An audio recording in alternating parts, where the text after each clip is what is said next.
Channel digital থেকে সবাইকে স্বাগতম। আমি এই মুহূর্তে দাঁড়িয়ে আছি উত্তর অঞ্চলের প্রবেশদ্বার সিরাজগঞ্জ যমুনা সেতুর পশ্চিম গোল চত্বর এলাকায়।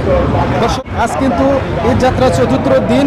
আমি একটি বিষয় আপনাদেরকে জানিয়ে রাখতে চাই যে গতকালে সকল সরকারি বেসরকারি দপ্তর কিন্তু ছুটি হওয়ার কারণে কিন্তু আজকে কিন্তু গাড়ির চাপ একটু বেশি লক্ষ্য করা যাচ্ছে। তবে গাড়ির চাপ বেশি দেখা দিলেও কিন্তু যানজটের কোনো কিছু লক্ষ্য করা যাচ্ছে না। এবং বগুড়া ঢাকা মহাসড়কের 11টি আন্ডারপাসের কিন্তু 9টি আন্ডারপাস ইতিমধ্যে খুলে দেওয়া হয়েছে এবং উত্তরাঞ্চলের প্রবেশদ্বার হাটি কুমরুল ইন্টারচেঞ্জের বগুড়া ঢাকাগামী একটি লেন কিন্তু ইতিমধ্যে উন্মুক্ত করে দেওয়া হয়েছে, যার ফলে যান চলাচল কিন্তু আরও সহজ হয়ে উঠেছে।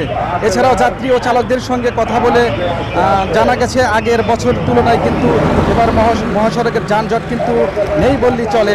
মহাসড়কটির 4 লেনে উন্নতিকরণ এবং উড়াল সেতুর নির্মাণ সহ সরকারের উন্নয়নমূলক প্রকল্পের কারণে মহাসড়কের অবস্থা কিন্তু অনেকটাই উন্নত হয়েছে। ফলে ঘরমুখো মানুষ কিন্তু স্থিতি কিন্তু বাড়ি ফিরছে। গুরুত্বপূর্ণ স্থানগুলোতে কিন্তু ইতিমধ্যে জেলা পুলিশ এবং হাইওয়ে পুলিশ থেকে বিভিন্ন জায়গায় কিন্তু আসলে নিয়ন্ত্রণ করা হচ্ছে, যাতে ডাকাতি এবং ছিনতাইয়ের কবলে যাতে যাত্রীরা না পড়ে সেদিকে কিন্তু কঠোর নিরাপত্তা দিচ্ছে এবং বিভিন্ন ডিভাইসের মাধ্যমে কিন্তু এই রাস্তাগুলো নিয়ন্ত্রণ করছে। মোটরসাইকেল টহলের ধারা কিন্তু তারা মোটরসাইকেল দিয়ে কিন্তু রাস্তার বিভিন্ন জায়গায় তারা টহল দিচ্ছে। সর্বশেষে সবাই কিন্তু ঢাকা থেকে যারা ঈদগামী যাত্রী তারা কিন্তু স্বস্তি নিয়েই বাড়িতে ফিরছে।